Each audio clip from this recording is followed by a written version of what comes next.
Si tu regardes cette vidéo maintenant, ce n'est pas un hasard.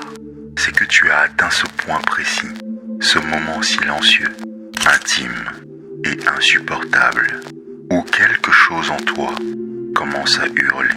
Peut-être que tu ne peux pas vraiment nommer ce qui t'arrive, mais tu sens que tu ne peux plus continuer à vivre de la même façon, comme s'il y avait une fissure intérieure, une rupture invisible qui sépare celui que tu es de celui que tu as fait semblant d'être jusqu'ici. Ce n'est pas une coïncidence, c'est une fatalité. À un moment ou un autre du parcours humain, chacun fait face à cet effondrement intérieur.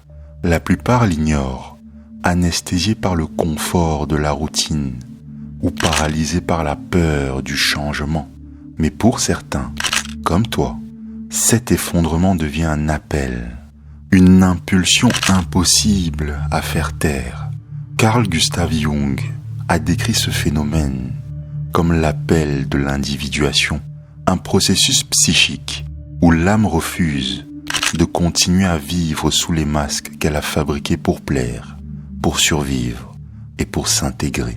Cette vidéo n'est pas un simple contenu, c'est un miroir, un reflet symbolique qui surgit précisément quand ton esprit conscient n'a plus de réponse, mais que ton inconscient, lui, sait déjà qu'il est temps d'agir. C'est le moment où la vie normale commence à dévoiler son vrai visage, une existence automatisée, sculptée par les attentes des autres, par des rôles sociaux usés, par des promesses qui ne sont jamais tenues. Peut-être es-tu dans une relation qui t'épuise lentement, ou dans un travail qui, même s'il paye tes factures, assassine ton âme un peu plus chaque jour. Peut-être que ce qui t'empoisonne est beaucoup plus subtil. La honte de décevoir tes parents, la peur de ne pas être accepté, le poids d'un chemin tracé pour toi, mais jamais par toi. Carl Jung nous a prévenus. Le plus grand danger de la vie moderne, ce n'est pas le chaos, mais l'adaptation inconsciente de l'inauthentique. La vraie catastrophe, c'est de vivre une vie qui n'est pas la tienne, sans même t'en rendre compte. Et c'est précisément pour cela que l'appel surgit, à travers la souffrance. Quand ta psyché a tout tenté, par des rêves, par des signaux subtils, des crises silencieuses, de la fatigue émotionnelle, et que tu as ignoré tous ces avertissements, elle augmente le volume. Ce qui n'était qu'un malaise devient du désespoir. Ce qui n'était qu'un doute se transforme en angoisse. Ce qui n'était qu'une lassitude se change en effondrement. Et là, un phénomène étrange se produit. Tu commences à attirer exactement les messages, les symboles, les signes dont tu as besoin pour te réveiller. Pas parce que l'univers est magique, mais parce que ton âme cherche activement les clés pour s'échapper de cette prison intérieure. C'est à ce moment-là que tu tombes sur une vidéo comme celle-ci. Parce que comme Jung l'a décrit, l'inconscient possède une intelligence symbolique. Et cette intelligence se manifeste quand l'ego est enfin prêt à écouter. Peut-être que tu es tombé sur cette vidéo au milieu de centaines d'autres, mais rien n'est dû au hasard quand il s'agit de ton âme. Ce que tu regardes en ce moment, ce n'est pas une solution rapide, ni une formule de développement personnel. C'est une confrontation, une convocation à te regarder dans le miroir et faire face à tout ce que tu as fui jusqu'ici. La peur, la honte, la colère, l'ennui, la culpabilité, la frustration. Tous ces sentiments ne sont pas des signes de faiblesse. Ils sont les indicateurs que la structure de ta vie actuelle est en train de s'écrouler parce qu'elle est arrivée à son terme. Tu n'es pas brisé, tu es en train d'être poussé à renaître. C'est le moment et il ne peut plus être repoussé. La plupart des gens vivent comme des zombies fonctionnels. Ils se lèvent le matin, ils travaillent, ils produisent, ils obéissent et ils recommencent. Ils pensent que cela est normal. Mais ce n'est pas normal, mon ami. C'est seulement commun. Et ce qui est commun n'est pas synonyme de santé. Dès ton plus jeune âge, on t'a appris à chercher la stabilité, à suivre les règles, à t'intégrer, à ne pas faire de bruit. Le message est clair. Ne pose pas de questions. Sois reconnaissant. Fais tout ce qui est bien. Mais bien pour qui en fait? Carl Jung écrivait, dans L'homme à la découverte de son âme, que la plus grande menace pour l'âme moderne n'est ni la misère, ni la folie, mais la massification, la transformation de l'être humain en simple rouage statistique, une pièce remplaçable d'un système qui valorise la conformité plus que l'authenticité. Quand tu commences à suffoquer dans ta propre routine, ce n'est pas un défaut, c'est un signe. Le cri silencieux de ta psyché qui te dit « ce n'est pas toi ». Tu as peut-être suivi toutes les règles que l'on t'a imposées. Obtenir un bon diplôme, trouver un bon travail, bâtir une bonne relation, poster des photos souriantes sur les réseaux.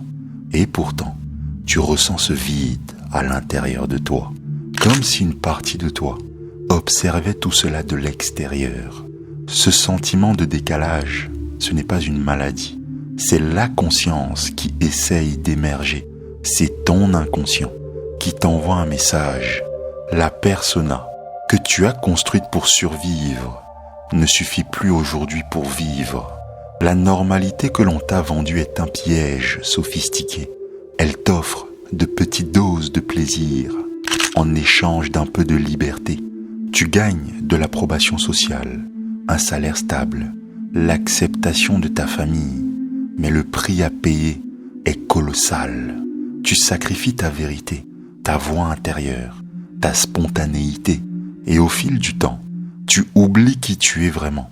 Carl Jung disait que l'adaptation à la société est nécessaire, mais qu'elle devient pathologique lorsqu'elle exige l'abandon de soi. Et c'est exactement ce qui arrive à des millions de personnes. Elles vivent des vies normales, tout en étant anesthésiées émotionnellement, apathiques spirituellement et perdues sur le plan existentiel. Le système récompense ton obéissance par des distractions.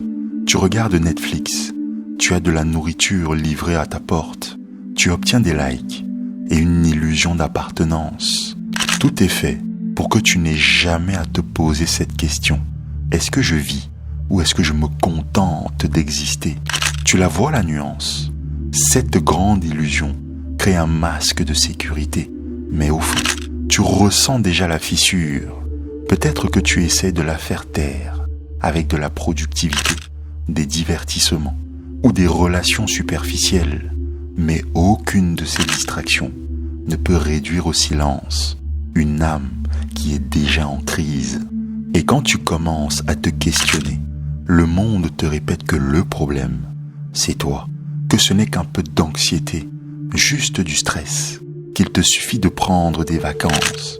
Mais au fond de toi, tu le sais, tu le sens, ce n'est pas de la fatigue, c'est du désespoir. Tu sens que quelque chose cloche dans ta vie actuellement, pas parce que tu échoues, mais parce que tu es assez éveillé pour voir que c'est toute la structure qui est corrompue. La preuve, tu es tombé sur cette vidéo. La fausse normalité n'est rien d'autre qu'un déguisement pour la mort psychique. C'est le résultat d'une existence guidée par les devoirs et non par le sens. Carl Jung l'avait averti, la vie non vécue est une maladie dont on peut mourir.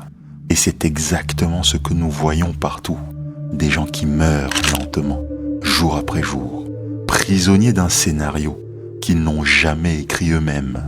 Mais il existe une issue, et elle commence par la destruction de cette farce. Le pas suivant n'est pas de replonger dans le sommeil, c'est d'accepter que ce malaise, que cette agitation, que cette angoisse existentielle ne sont pas des défauts, mais le prélude à quelque chose de plus grand, à une transformation. Tu n'es pas brisé, tu es prêt. Et quand tu commences à écouter, quelque chose d'inévitable se produit. Tu te mets à remarquer que certains messages certaines personnes, certains symboles, même cette vidéo, apparaissent dans ta vie avec un sens qui dépasse la coïncidence. As-tu déjà senti qu'un livre tombait entre tes mains exactement au bon moment, qu'une conversation venait de percuter là où tu en avais le plus besoin, qu'une vidéo surgissait dans ton fil quand tu étais au bord de l'effondrement? Je vais te le dire encore une fois, ce n'est pas un hasard, c'est de la synchronicité, un concept fondamental proposé par Jung pour décrire ce que la logique ne peut pas expliquer, mais que l'âme reconnaît immédiatement comme vrai, car Jung a compris que l'inconscient n'est pas qu'un dépôt de traumatisme ou d'impulsions refoulées, c'est une intelligence vivante, un système dynamique qui cherche en permanence à équilibrer, à guider et à guérir la psyché consciente. Quand tu arrives au bord de la rupture, quand ton âme commence à s'éveiller à une vérité plus vaste, l'inconscient intensifie son activité symbolique et il utilise tout ce qui t'entoure, des rêves, des images, des émotions, même les algorithmes. La réalité extérieure se met à refléter ta transformation intérieure. Pas parce que l'univers complote magiquement pour toi, mais parce que ta psyché attire à elle ce dont elle a le plus besoin pour évoluer. Et c'est exactement pour cela que tu es tombé sur cette vidéo. Chaque processus de transformation réelle exige une traversée. Et toute traversée demande un saut. Pas un saut physique, mais un saut psychique. Le moment où tu dois abandonner la narration qui t'a gardé en sécurité, même si elle t'étouffait, pour marcher vers une version de toi-même que tu ne connais pas encore. C'est le point le plus critique du processus d'individuation décrit par Jung. Et c'est aussi le point où la plupart reculent, parce que le saut est terrifiant. Il signifie perdre tes repères, ne plus avoir de garantie, ni de carte, ni d'instruction. Il signifie lâcher la persona, soigneusement construite, celle qui t'a amené jusqu'ici, mais qui est devenue une prison polie. C'est dire non à tout ce qui semble juste à l'extérieur, pour enfin dire oui à ce qui pulse à l'intérieur. Jung comparait ce moment à l'affrontement du dragon intérieur, l'archétype de toutes tes peurs, tes doutes, tes résistances qui surgissent au seuil du changement. Ce dragon te souffle à l'oreille que tu es fou, que ce n'est pas le bon moment, que tu n'es pas prêt, que tu vas tout perdre, que tu vas décevoir, que tu le regretteras. Il te projette tous les scénarios possibles de l'échec, parce qu'il sait qu'au moment où tu sautes, il meurt. Et l'ego, lui, craint la mort symbolique, plus que n'importe quelle douleur. Mais voici une autre vérité que presque personne n'ose te dire. La peur que tu ressens à ce moment précis, en m'écoutant, ce n'est pas un signal pour reculer, mais c'est une balise pour continuer à avancer. La peur, c'est la preuve que tu es exactement au bon endroit. Jung affirmait que la rencontre avec soi-même commence par la rencontre avec son ombre, l'abîme, l'enfer d'où personne ne s'échappe. C'est le soi. Cela veut dire qu'avant de trouver ta liberté, tu devras affronter tout ce que tu as évité de ressentir pendant des années. La peur d'être rejeté, la peur d'échouer, la peur de perdre. Tu devras affronter le deuil de tout ce qui doit mourir pour que quelque chose de nouveau naisse en toi. Cela fait mal, cela paralyse, mais cela libère aussi. Parce qu'une fois que tu traverses, même en trébuchant, même en pleurant, même en doutant, tu découvres que de l'autre côté de la peur, il y a la vie, la vraie vie. Pas la survie que tu mènes actuellement, pas la conformité, pas l'apparence, mais la présence, l'authenticité, le sens. Tu n'as pas besoin d'être prêt à 100% pour sauter. Personne ne l'est jamais. Tu as seulement besoin d'être assez fatigué de prétendre, assez écœuré du mensonge, assez courageux pour te dire Je ne sais pas ce qui vient après, mais je ne peux plus rester ici. C'est le point de rupture, la ligne de partage entre ceux qui passent leur vie anesthésiés et les rares qui osent s'éveiller. Et si tu es encore là, c'est que tu ressens déjà l'urgence de ce saut. Mais voici l'une des vérités les plus dures à avaler, peut-être aussi la plus libératrice de toutes. Personne ne viendra te sauver. Aucun gourou, aucun livre, aucun thérapeute, aucune vidéo, aucune force extérieure ne descendra pour te tirer du trou, parce qu'en réalité, cette responsabilité est exclusivement la tienne. On t'a conditionné à attendre que quelqu'un reconnaisse ta douleur, attendre que ton partenaire change, que ton patron t'accorde enfin de la valeur, que ta famille te comprenne, que le système se mette miraculeusement à fonctionner comme tu aimerais, que le moment parfait se présente, que le courage tombe du ciel. Mais tout cela, mon ami, c'est une illusion. L'archétype du sauveur extérieur n'est qu'un piège de l'inconscient collectif.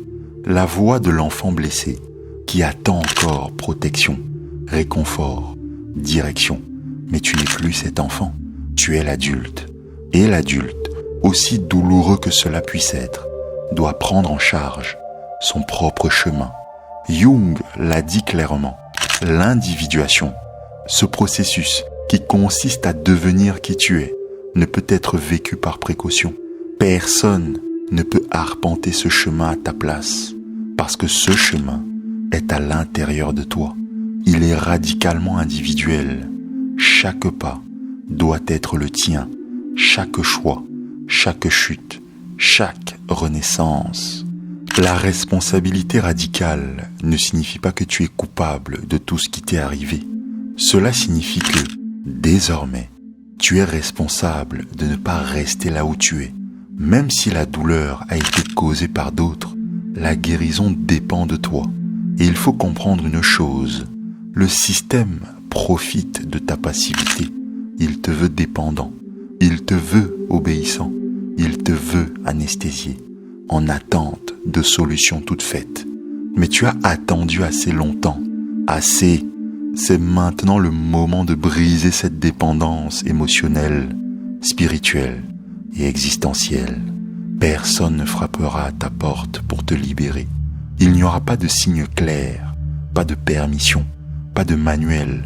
Ce qui existe, c'est ce malaise grandissant en toi, cette voix intérieure qui insiste, qui te provoque, qui te tourmente, qui t'invite à agir, qui te dit de plus en plus fort, ou tu changes, ou tu continues à mourir lentement de l'intérieur. Tu as en toi toutes les ressources pour commencer cette traversée, mais tant que tu délègues ta liberté, tu restes prisonnier.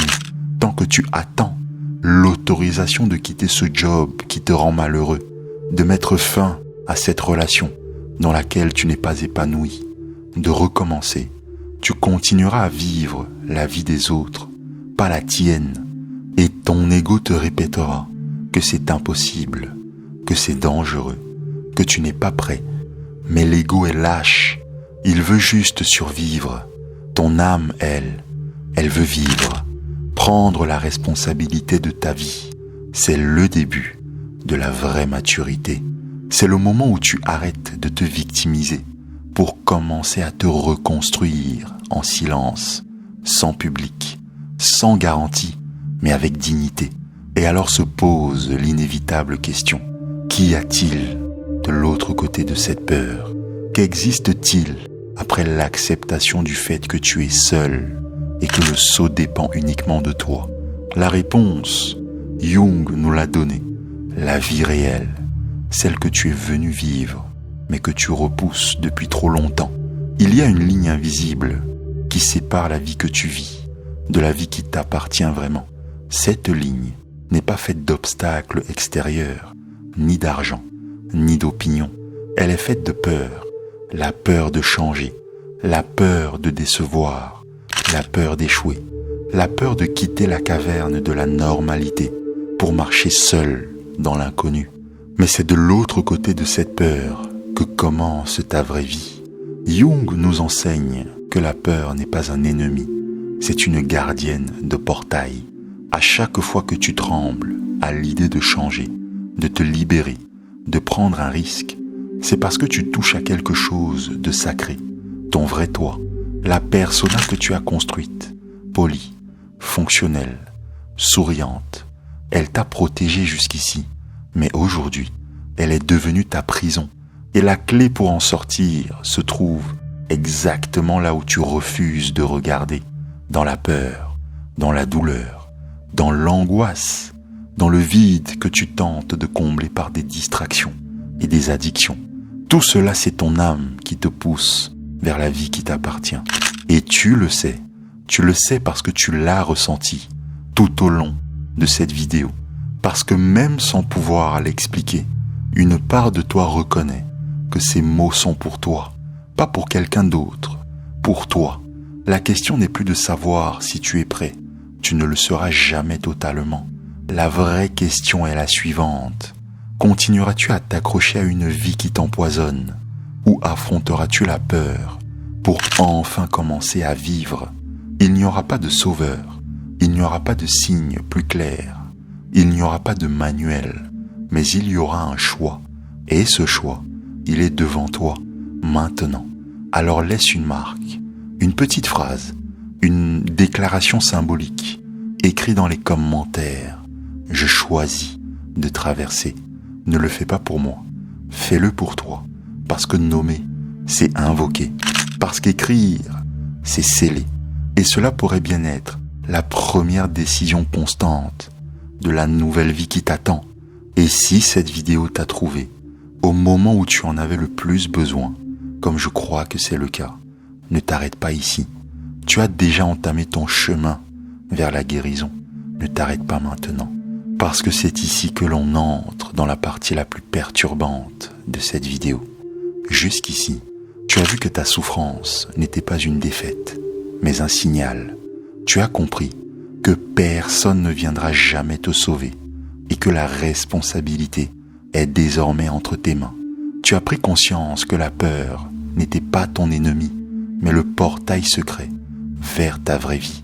Mais ce que tu viens de découvrir, ce n'est que la première étape du chemin, parce qu'il existe un piège caché, bien plus insidieux, qui dirige tes relations, il dirige tes choix, et même ton identité. Et tant que tu ne le vois pas, il te brisera encore et encore. Mais si en m'écoutant maintenant, tu sens encore ce nœud dans ton estomac, cette lourdeur dans ta poitrine, comprends bien que ce n'est pas ton corps qui se brise, c'est ton instinct qui frappe à la porte, c'est ton inconscient qui t'avertit qu'il est temps de reprendre ta souveraineté. La suite se trouve dans cette vidéo qui va s'afficher à l'écran. Tu vas y découvrir le rôle caché de ta mère dans ton inconscient. Et pourquoi tant que tu ne comprends pas ce lien invisible, tu resteras prisonnier d'une loyauté secrète qui emprisonne ta liberté. Sans cette pièce du puzzle, tout ce que tu as découvert aujourd'hui risque de s'effriter et de disparaître comme par enchantement. Mais si tu oses franchir ce pas, tu tiendras enfin la clé d'une libération que très peu atteignent. La porte est déjà ouverte. Traverse-la maintenant en cliquant sur cette vidéo.